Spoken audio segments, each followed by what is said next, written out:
Where we're going, we don't need roads, just an internet connection and a Google Hangouts. Welcome to another episode of Movies and Me, where we talk about the movies that have a personal connection to the guest, and today I'm joined by a very special one. Joining me from Evansville, Indiana, he makes the thumbnails for BFF and DVD Bunker for the Tough Channel, and he's the Doc Brown to my Marty Mcfly. Please welcome Austin Singleton. Hey, how's it going? Pretty good, buddy. So, if you can't tell from the intro, which movie did you choose today? I chose the best movie ever made, and that's Back to the Future. It's a really great movie, and I'm sure from a lot of people's childhood. So, the first thing we do on here, Austin, is that I want you to tell me what is it about Back to the Future that makes it a movie with such a personal connection to you? Well, when I just grew up, my grandmother had a massive movie collection, and some of the movies that stood out to me was the Back to the Future trilogy. And anytime I didn't live close to my grandmother's house, so anytime I would visit there, that was the trilogy that I would always go to and watch. I didn't actually own those movies when I was a kid. I could only watch them when I went to my grandmother's house. So that the connection to those movies is kind of a personal, just just for family. Did you ever dress up as Marty McFly? I've never been able to feel like I've been able to pull off a Marty McFly, so I've never. But I did last year at Chicago Wizard World meet the great Doc Brown. Oh, I met him too at Dubai Comic Con. He's a really great guy. Yeah, I got him to sign my hoverboard, and so that was like, life goals.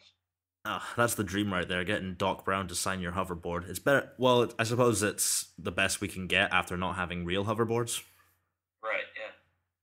So, is there any scene in Back to the Future that particularly sticks out to you as being one of the best? Because I know there's loads of scenes and loads of great elements in there, but if you could pick just one off the top of your head, which would you choose?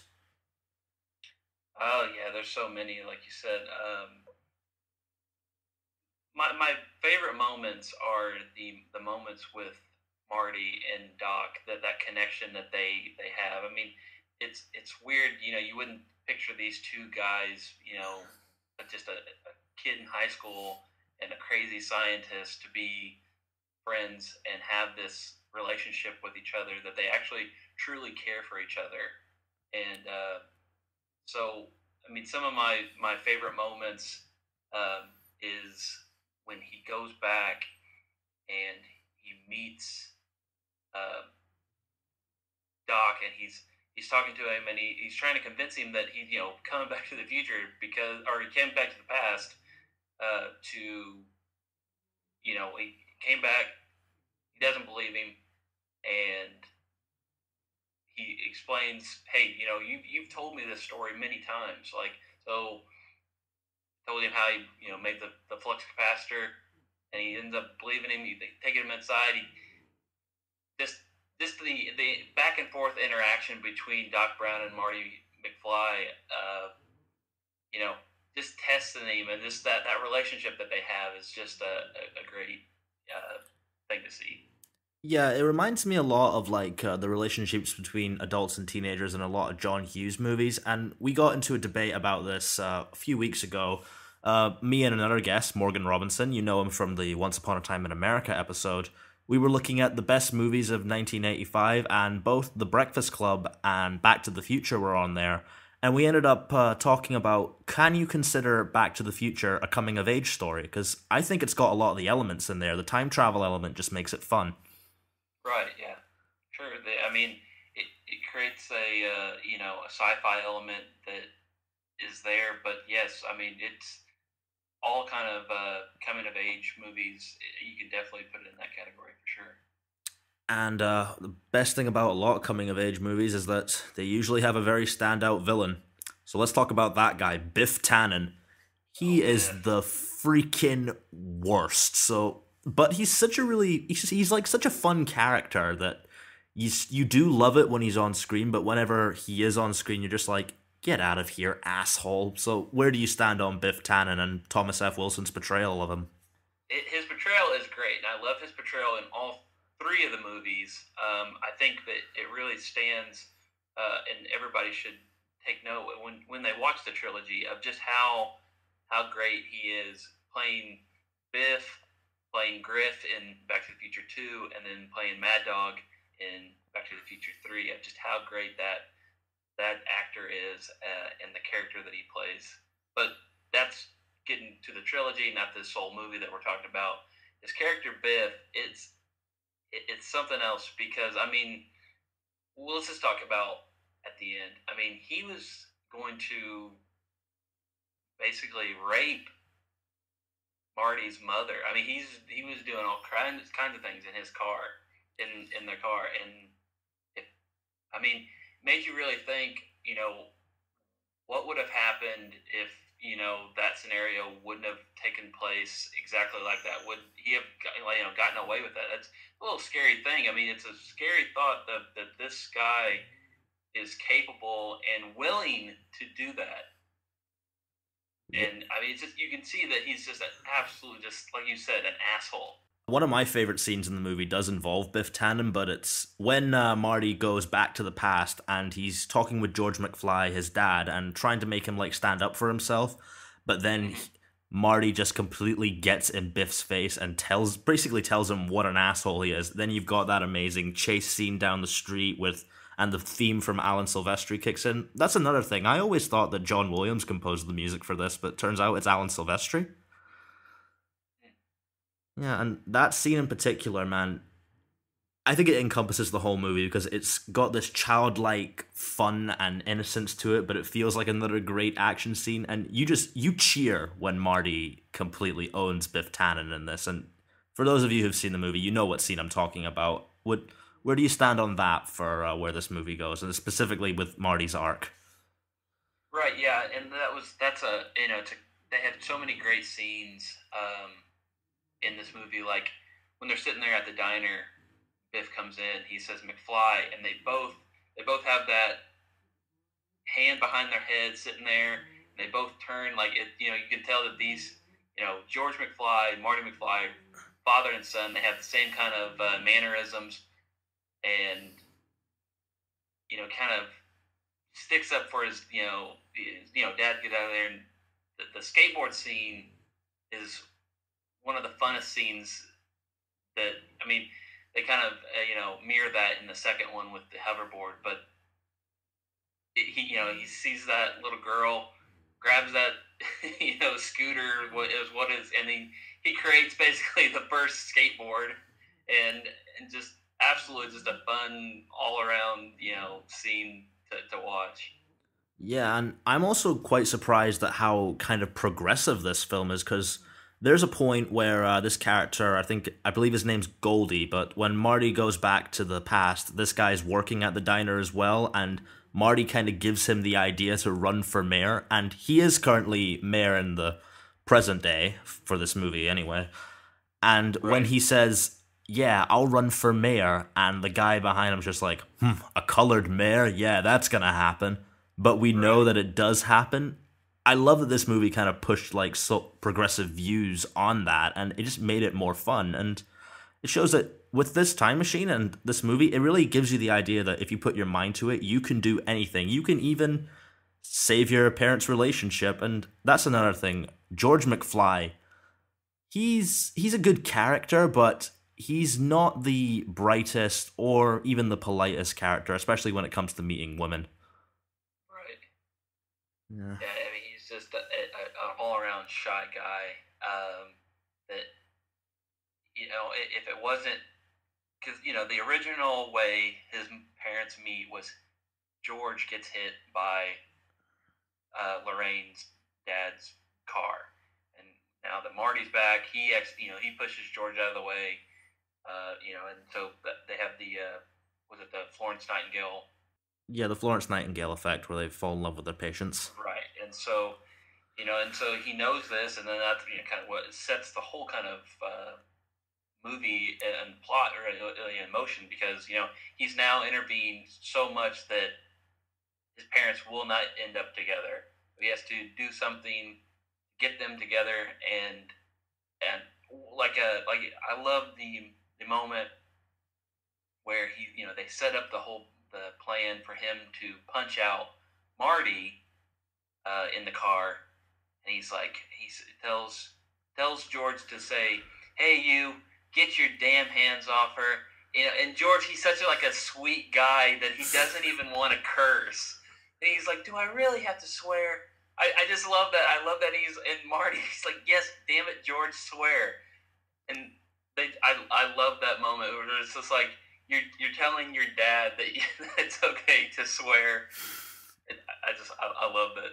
I mean, it's I just try to put myself in like the best thing about Back to the Future is when I sit there and watch it, I think, what would I do if I was in Marty's shoes? Like, what would that feel like? What would that, how would that be if you go back in time and see your parents, at the age that you were, that their interactions, and like, he finds out a ton of stuff about, his mother later when they're on their, kind of date, and he's like, that she snuck into the liquor cabinet, and just tons of stuff that I sit there and think, what are our parents telling us? Did they what were they really like? And so I like that they kind of have that element in this movie.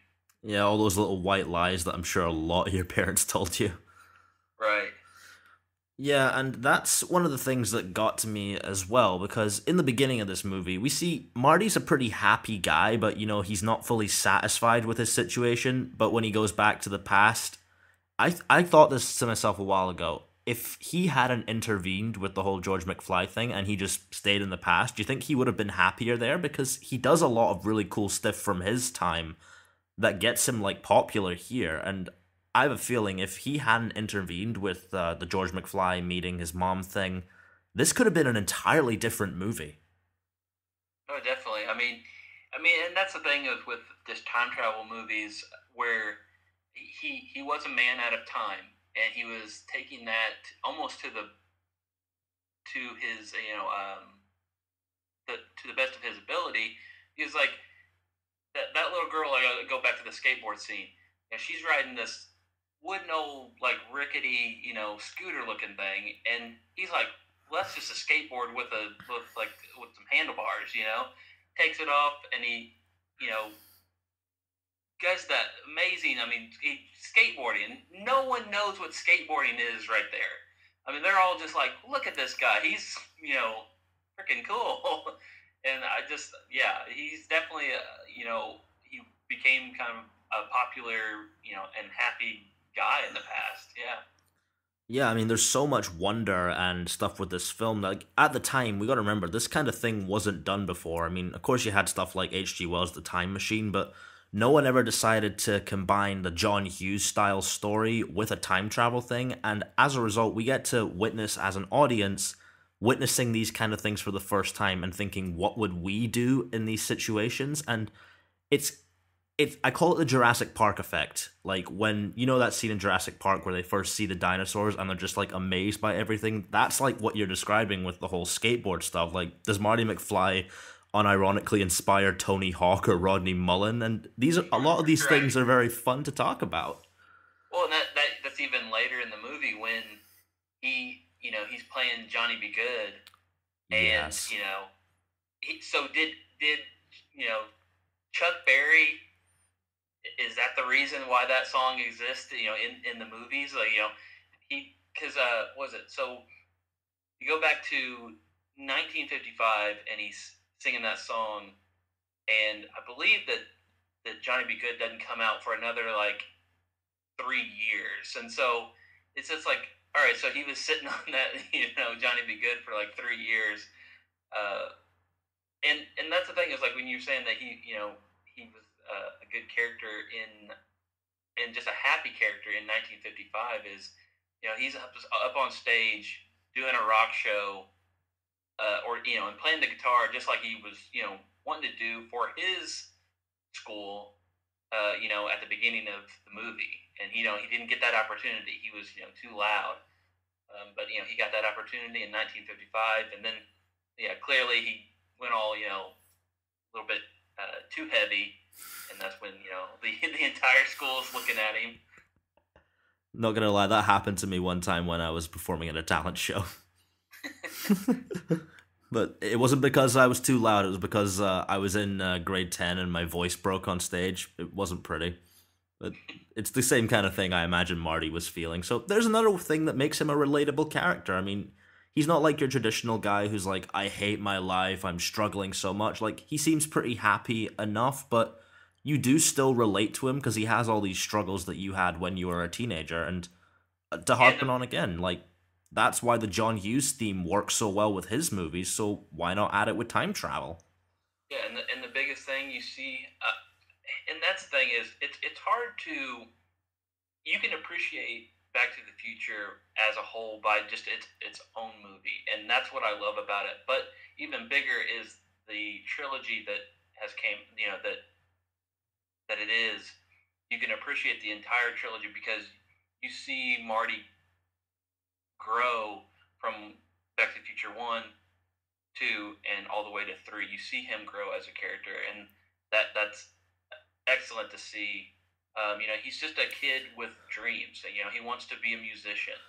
And that's I keep going back, and I guess we're kind of turning this into more than just Back to the Future into the Back to the Future trilogy. But that I mean, it's kind of like and that's the thing is I almost picture this. I always picture those movies almost as one movie because they feel like it's just one gigantic story because they lead into each other and they lead into each other so well. I mean, just it's so fluid, and I just really enjoy the ride that they take us on throughout that trilogy. I was hoping you were going to say that because this was the first movie which I ever did a marathon with. Me and my friend Ben, who I hope's listening to this podcast, by the way. You should be, buddy. It's really fun. We did a Back to the Future marathon when we were in Dubai, and I see what you're saying. Like, Back to the Future on its own is a great movie, but when you watch the other ones, it does feel like a bigger movie. I guess the only other trilogy that's kind of done that is maybe Lord of the Rings, but I would argue Back to the Future is kind of more fun and a bit of an easier watch than Lord of the Rings. And since you brought up Back to the Future 2, I've got to say on that, I like a lot of the ideas in Back to the Future 2 that they went with. Like, they didn't just want to do the same movie again. They make it a little bit darker, and I really implore them for going with that. And that's another thing with Biff. In the first one, he's sort of like the schoolyard bully who it's frustrating to watch because you know he's so unintelligent, but he thinks he's so smart. In Back to the Future 2, he's almost like a freaking serial killer with his intelligence, and it shows growth with all the characters. For sure, yeah. And Back to the Future 3, I haven't watched it in ages, but I can remember they made Biff sort of like a Clint Eastwoody kind of gunslinger type. Yeah, Mad Dog Tannen is what his name is in Back to the Future 3. So Yeah, and okay, I think we're almost coming to the end of this episode, but I think obviously, we love this movie. It's freaking great. But Austin, I want you to do something that I'm sure you've never had to do to anybody before. I want you to imagine that I have never seen Back to the Future. I know that's probably blasphemy for you right now, but what do you say to me to get me to watch this movie immediately? it's got a that's a great question. I mean, if anything, you should take away it is you see one of the best time travel movies. In it's a time travel movie that kind of defies the laws of time travel because there's so many time travel movies that take it's too sciencey. They kind of throw that out the window. They're just like, there's a car, it can time travel. You go back. I mean, and they do a little bit of a little bit of the butterfly effect. That's the point of the intervention. But it's one of the best time travel movies ever made. You got music, you got a great soundtrack, you got great characters, and you got one of the sweetest looking time machines that's ever been in a time travel movie ever made. We know what that is, that good old DeLorean. And just before we go, I also got to mention, like, it's not really the end scene of Back to the Future, because we know he does do that whole thing with the clock tower, and you're biting your nails for that whole thing. But you mentioned it before, when George McFly does actually go to do the whole thing that Marty did, it turns out to be Biff. But he finally, for once in his life, stands up to Biff, and it's so freaking satisfying to see him just knock him out, and you see Biff's head spin around a couple directions, and he just falls to the floor. And it really shows, it makes Marty's mom a bit more of a stronger character, because she finally sees that, oh, it's not about really what's on the surface with this guy. There's more to him, and maybe that also kind of improved their relationship, because we see at the end, George McFly's much more confident, and that's all because of Marty. Marty, ironically, helped his dad become a better man, and that's where a lot of the coming-of-age stuff comes in. So if you've got any thoughts on that before we wrap up, please shoot right ahead. Yeah, definitely. Me and a coworker, we talk about the Back to the Future trilogy almost on a daily basis, and we talk about that scene actually a lot, is that, you know, when he gets back to 1985, it is an altered 1985 now, because his parents are not the same parents that he had before he left. His dad's an author now. His parents actually seem to like each other. You know, they're both young and are, you know, fit. They just got back from playing tennis. Even their whole other family, his brother and sister even changed. You know, his brother's now wearing a suit and tie. Not, you know, working at the hot dog stand, I guess, because and his sister's getting calls, not from a, you know, not looking like a little cat lady from the beginning of the movie. So I mean, the entire McFly family, and extended out to even Biff, completely changed because of Marty's impact that he had in 1955. You know. And it is for the better for him. Now, my only thing is how strange that would be coming back to an altered, you know, life with your parents. I mean, you would almost be like, who are these people? They'd almost be strangers to you, because, you know, these aren't the parents that you left when you know, went back to the past. That's my only kind of, where I sit there and think, how crazy would that be to come back and see your kind of family almost not, I wouldn't be put in like a class, like a middle class, or, you know, but they have, you know, grown as a family. And I think we can actually put that down in the comments. Guys, comment below. If you could go back and change anything from your life and come back to an alternate timeline, what would you choose? Let's get a good discussion going there. Austin, I think that's going to wrap us up. Thank you so much for joining me, talking one of my favorite movies of all time. Where can the good people find you, and is there anything you'd like to plug while you're here? Yeah, you can find me on Twitter at Weird1, that's HWeird1. And then also from there you can link to my YouTube channel. I do unboxings, movie reviews, TV reviews, and just kind of movie and TV news as well every once in a while. So definitely look out for videos and that subscribe button. Yeah, I subscribed to you a while ago, and I got to know, since we're on the topic here, are you ever going to do like an unboxing of a DeLorean? I do have quite the Back to the Future collection, but most of the collection is in the box, and so that's staying in the box. And as always, you can find me at Nolan Dean 27 and use the hashtag #MoviesAndMe to continue the conversation, or leave us a comment down below. Next week, we will be talking to one half of the Odd Shape panel, Miss Kimber Barrett, about one of her favorite movies, There Will Be Blood, which I've seen recently and is a freaking masterpiece. Cannot wait to get into that. And as always, if you like this episode, you can hit the subscribe button, and I will see you guys next time.